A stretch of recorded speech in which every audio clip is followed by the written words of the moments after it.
done for the day.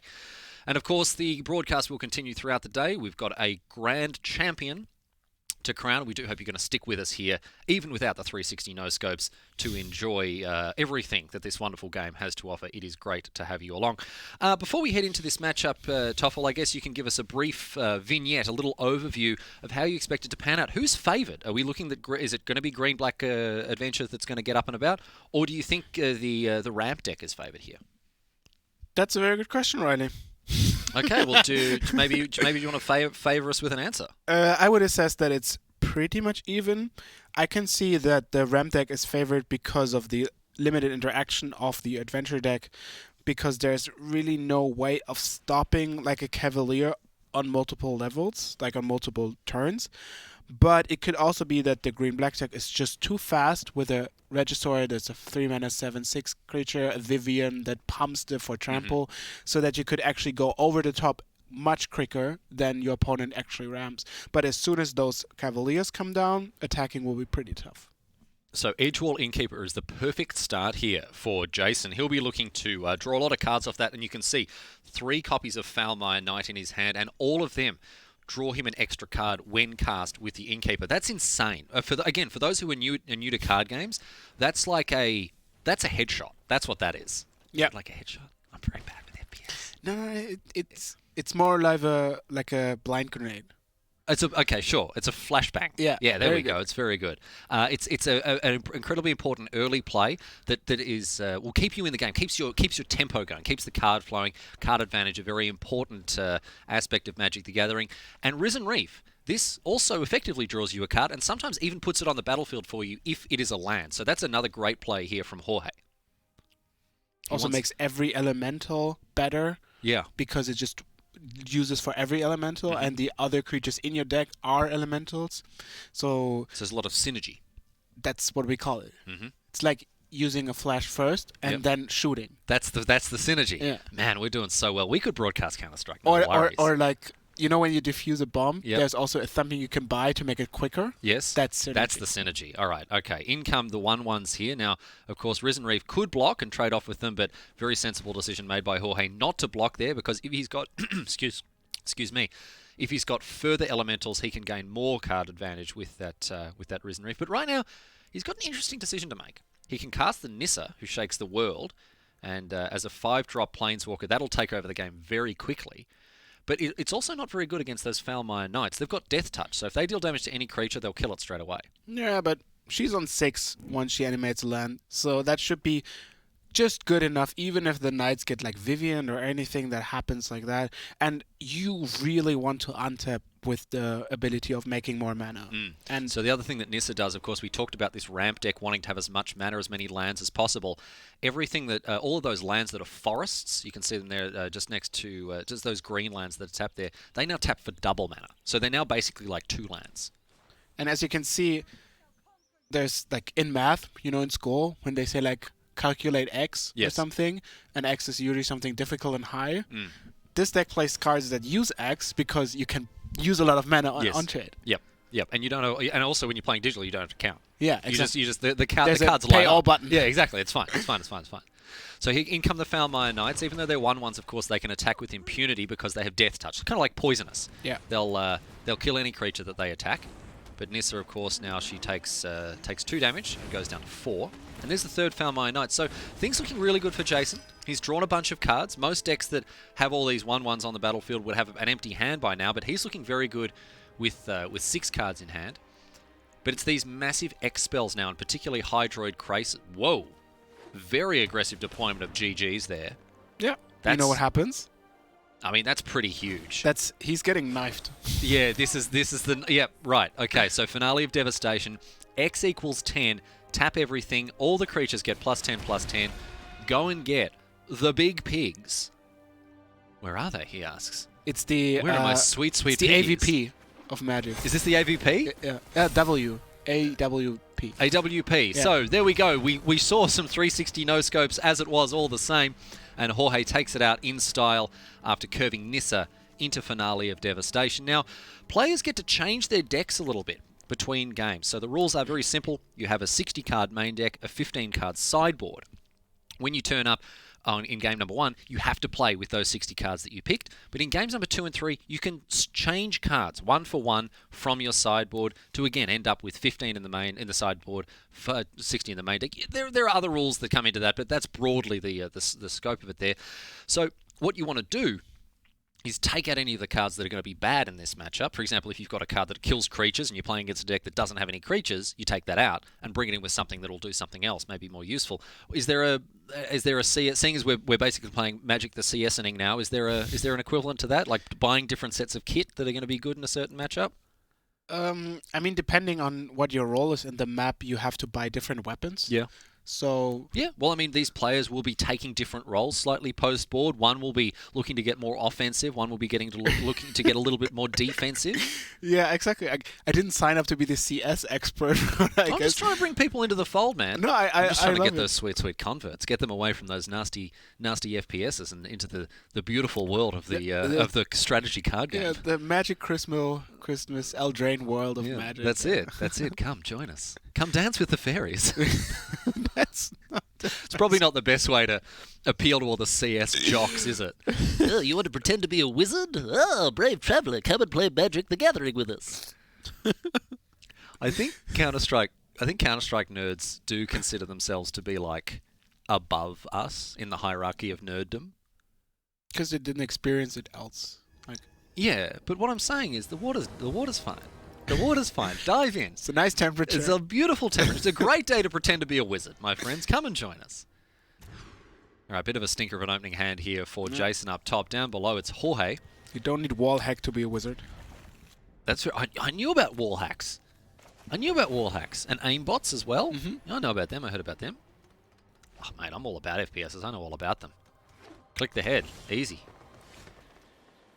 So a nice opener here for Jorge. He's got those early cards, Leafkin Druid. That's going to develop his mana, enable him to play more cards even swifter than he would have otherwise. Edgewall Innkeeper is the perfect turn 1 opening play, or turn 2 opening play even for Jason, but he's got nothing to follow it up with. Yeah, it's really difficult to interact, and I wonder if this is one of the cases where you really need to mulligan down to Rotting Register. So mulligan is when you throw away one of your starting hands. Mm-hmm. Sometimes they're just not good enough. You know, you get like a little hand pistol, and you would rather have an AWP? Magnum. Okay, I don't know, man. So you can throw them away and draw one less card. And if you're looking for specific cards, or you're screwed in mana, like you don't have enough, you can use that to get an advantage in your opening hand. And I think that matchup could be as unfavored as you saying, okay, I really need to do anything against that. Because right now you're looking at, well, Epic Downfall, which doesn't really do what you want it to do. No, it doesn't do anything here. It's actually quite a bad card in the face of what Jorge's working with here. Now, Ether Gust on the Edgewall Innkeeper is either going to put it on the top or the bottom of Jason's library. He gets to pick. But interestingly, Jorge did that rather than deploy a Leafkin Druid, which is not the play that you'd expect him to make in a lot of situations. No, because like you really want to get ahead with casting your big mana spells, Nissa in particular in this hand, and you kind of really don't care if your opponent is drawing 1 or 2 extra cards. It's not that they can do anything dangerous, right? You prevent them from drawing into those, which in this case actually really happens, that the hand of Jason is so empty that nothing is happening.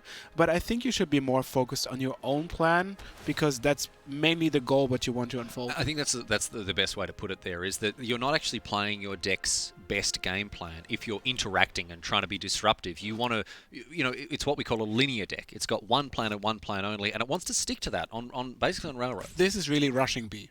Like, yeah, you don't want to, maybe look how A looks like and see like distract things. No, you just, your whole resources go into going there as quickly as possible and then finishing the job. Yep. So Murderous Rider here. Swift End to destroy the Leafkin Druid. Yeah, and that's the whole purpose of doing that, is to cast it again to draw a card. Now with that Edgewall Innkeeper as well. So that's a nice little sequence here for Jason, who's pulling himself back into this. Plays the Edgewall Innkeeper. And this needs to be good. Plays the Murderous Rider to draw a card, and finds a great card in the Great Henge. Look at that. It still costs a little, too much. But this is one of those late game engines that will slowly and surely eke out the value you need to pull yourself over the top here. Ooh. Land is great. But yeah, Risen Reef finds another land. And so now Nissa into the finale of Devastation once again. Jorge is readying that knife, Toffel. Getting that knife ready. Doing the flicks and the little animations to whirl it around in his hand. I've seen that. Don't worry about that. Sync. Yeah. Yeah. Is that a button you press or is that just an idle animation? Usually, so you know how Magic players in real life shuffle their cards? Yeah. CS players also do that, but with like unclipping weapons. So you switch between knife and real weapon. Yep. Also, you're faster when you're only using a knife. So you usually run with a knife and then switch to a weapon. Okay. But if you're using like a little gun, you just usually switch and makes like tunk, between tunk, tunk, tunk, tunk, tunk. Yep. Yeah, like a little nervous tick. All right. Well, people, I don't know what it is. Like, people just need People to just be... like to fiddle. Yeah, exactly. People just like to fiddle. Yeah. Whenever I'm recording anything, so I make a lot of Magic content. I make like videos and whatever else. And whenever I'm recording or making anything, I'm always fiddling with something. On my desk, a little pen, a little eraser, a USB drive, whatever it is. Just unconscious. Just just fiddle with something. Yeah. Interesting. Yeah, I don't know. Helps you focus. But why? Because you're doing I don't know. something. It takes energy away from what you're actually doing. Maybe it's a way of putting other parts of your body on autopilot. I don't know. Remember when fidget spinners were a big thing in school? Yeah. I used to be a primary school teacher at that point when fidget spinners were huge, and kids had them, and I let them have them because it kept them actually weirdly more focused because they were doing something with their hands and they'd listen with their ears. It was great. Leafkin Druid now to follow up the Nissa, and of course with Risen Reef, that's that synergy we were talking about, snags an extra card. Yeah, and here we see the same game plan unfold as the last game. You play Nissa, you have a lot of forests, and Nissa equals, well, dead when you have the finale. And it's interesting to see the attack with the Risen Reef. This isn't something you'd see all the time, offering the trade, but the Edgewall Innkeeper is such an important card for Jason here that Jorge is happy to offer that trade. Also, it's done, right? You don't have any more elementals. In your hand. Yeah, sure. Your game plan is not to get an elemental with the finale. So next turn, we can cast again the finale for 10. Yes. That's ridiculous. Then That's disgusting. Then wow. we get the Christmas pig, and it says, hello. Merry Christmas. The Christmas pig. I've never heard it called the Christmas pig. Well, no, it's not going to happen this time because there's going to be a swift end brought unto Nissa who shakes the world. So the Christmas pig has been delayed. The Grinch has stolen Christmas from the Christmas pig. It's not quite done yet. I'd be much more... I don't like Christmas. I actively dislike it, in fact. If there was a Christmas pig involved, I think I'd be more invested in Christmas as a brand. No, there can be. Maybe we could retcon... No, you know what? Let's have Christmas 2.0. Let's design Christmas 2.0, right? Right. And instead of Santa Claus, it's a Christmas pig. Oh, no, that's not bringing the gifts. That's what you eat. No. Christmas. No. It's now the Christmas pig. Okay. And it brings you the gifts. Like the swan brings babies. Like a stork. Yes, a stork. Yeah. Is it a swan in German? Is it not in English? It's a stork. Oh, all right. That's interesting. I guess different birds cover different parts of the world. Yeah. Like you couldn't expect a stork to go to like deepest, darkest Africa. No, it's a stork. There are storks in Africa, aren't there? Where are there storks? Storks aren't going to go to northern Canada. They'll freeze. Well, are there in Australia? There's storks in Australia, for sure. Yeah, we call them bin chickens. Not the kangaroos bring the babies? Maybe kangaroos should bring the babies in Australia, but they're not a bird. That would actually make much more sense when they just hop, and then little in their little pouches. So here's the finale of Devastation. That's getting a Cavalier, and so making a fool of Toffel by putting another elemental onto the battlefield, another Risen Reef trigger, and now the Cavalier also puts a land into play, and that enables the growth spiral here. I'm really into this Christmas 2.0 idea. We're going to workshop this throughout the day. We're going to figure it out. Christmas pig is definitely a centerpiece of Christmas. The centerpiece. Yeah. What? The Christmas pig is the centerpiece. No, Santa. I know. Yeah, but you wanted to replace Santa with the pig. We're replacing Santa with the Christmas pig. So it's a centerpiece. It's the centerpiece. All right, very good. We'll give it to him. Epic Downfall finally doing something now, removing that Cavalier of Thorns. And because it's exiled as well, usually when the Cavalier dies, as in goes to the graveyard, it has an extra trigger. But when it's sent straight to exile, just the gone for good mode, it doesn't get that extra bit of value. So nice little play there from Jason, who is very close to being able to fire off this great henge, but not quite. Second 2-3, draws another card and finds another Murderous Rider. And that is super important, because now you can actually deal with the Nissa again.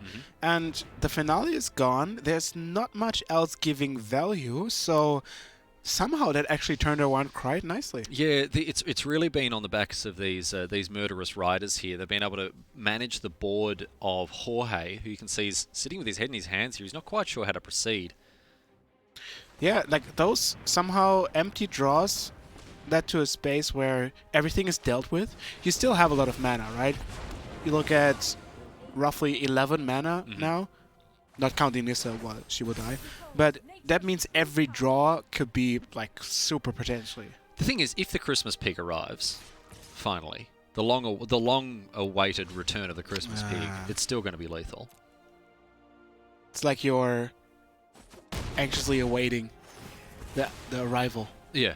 You're waiting with the longer you wait, the nicer it is. Exactly. The longer you wait the Christmas pig. And what is the Christmas pig brings present? Instead of a stocking, it's just a boot. Yeah. Just one boot? It's one boot. Like a gum boot. Okay, that's bad. No, it's good. They come in different sizes. It doesn't have to be a boot that you wear. No, but is something in the boot? Yeah, the gifts. The Christmas pig puts the gifts in the boot. Okay. Yeah, rather than a stocking. So you don't get many presents. Okay, let's get rid of the footwear idea. We can circle back to it. I think we can find something better than footwear. Here's another swift end to another Nissa, but this one is going to be like now. This is a tricky little play. Talk us through what's going on here, Tuffle. So Ether Gus is usually used to kind of prevent your opponent's spells from happening for at least a turn or put them back. But since it says blue or a red card, you can also target green your own cards. Green or red, yeah. Green or red, yeah, sorry, my bad. And this is protecting Nissa from dying to the murder strike. So it puts it back on top of the library, which means it can be drawn next turn. Right. And so the Nissa is kind of safe. Even though she does get removed from the battlefield, it's like you're guaranteeing yourself to draw your best card next turn. And that's also really convenient because now the Murder Strider doesn't enter the exile zone from the adventure part, but gets straight into the graveyard because the ability of going to exile never happens. So here's a very confusing attack with the Risen Reef. No, pulling that one back, that makes more sense here. But these islands getting in, putting a lot of pressure on Jason's life total. Yeah, I mean, like, imagine getting smashed by an island. That hurts. That would hurt. Like a whole... It depends on the size of the island. Well, no. Yes. If you had a small island, like an island was like a foot big. And you get smashed by it? Can you give Yeah, it's still a rock. Like, it's still a foot... No, yeah, just give me the joy. No, you're definitely right on that one. Here's the Great Henge. Nice, says Jorge. Hey, Jorge says nice, and he's definitely right. For that amount, it's more like a medium henge. And after that, following it up with a Foulmire Knight, which is going to come in as a 2/2, thanks to the Great Henge's ability. So even a land would be good here. Ooh, okay. Okay. So this is still anybody's game. Nissa is quite powerful, but still it's only a 3/3 each turn. Ooh, against Vivian, Rotting Regisaur, and double Innkeeper now on the battlefield. Now... So, off the top, it's going to be... There's a lot rides on this. Oh, and a Finale of Devastation. That should be that. Yeah, Jorge very... Oh, and top-tier BM as well with a good game. Signaling the end of this match, this game, and, of course, this match now with him having won game number 1. And he's going to win game number 2 now with a Finale of Devastation. Dump enough mana into that bad boy, and you are going to win any game more or less on the spot. The Christmas Pigs have come at last, my friends. There they are in the bin already, but they've come back from the dead. The zombie Christmas Pigs doing it once again, and this is an attack for 100 billion million squillion. And that is that. Poor old Jason bites the dust. He'll have to live to fight another day, but it is Jorge with his Simic ramp list that has managed to snatch a victory here. And we'll see him in at least one more match in this tournament, Tuffle. Yeah, that was... not surprising, but still sweet. I mean, every win you get is one step closer to that grand trophy, as you can see. As right? you can see here, yes, amongst all the presents that the Christmas Pig has brought us. Yes, indeed. Yep. I can see through those presents. There's just fairy lights inside them. It's not a great present. The Christmas Pig could have done a little bit better, I think. Anyway, Simic Ramp takes it out and will join us in the lower bracket of the semi-finals, facing off, of course, against Jeskai Fires, which we saw in our first semi of the lower bracket. We've got some highlights to show you from the round, in case you've just joined us. Welcome, by all means, welcome. We saw Simic Ramp go up against Golgari Adventures, but look, it was very much Simic Ramp from go to woe. So the Finale of Devastation threatening to find the Christmas Pigs. They're the Endray's Forerunners. They're going to do that right here. X equals 10. Go and find the big pigs. And it's an attack for 100 million. Set up, of course, by all of those early creatures, all of those plays. This was a turn 5 kill, which is remarkable. It is a remarkable feat to achieve in Standard in Magic the Gathering. That was game number 1, of course. And game number 2 took a little longer. Jorge had a little bit more work to do to get across the line in setting up a lethal finale of devastation. And in fact, thanks to the persistence of these murderous riders, Nissa just wasn't able to stick around long enough to power out a big finale. But eventually, off the top, after a long and hard-fought battle between these two players, Jorge ripped the finale of devastation. There it is. GG's, top-tier BM, top-tier MTG, and that's the ball game. That's the Rush B AWP 360 no scope knife kill victory, ladies and gentlemen. Counter-Strike, the Gathering. We did it. Anyway, so congratulations to Jorge with his Simic ramp deck. We'll be seeing a lot more of him in the coming rounds, you would think. But Toff, we're about to head back into the upper bracket now. We've got our other semi-finals to bring to the audience. Yeah, Fabricio playing in the first match of the day had to wait a long time to get back to it.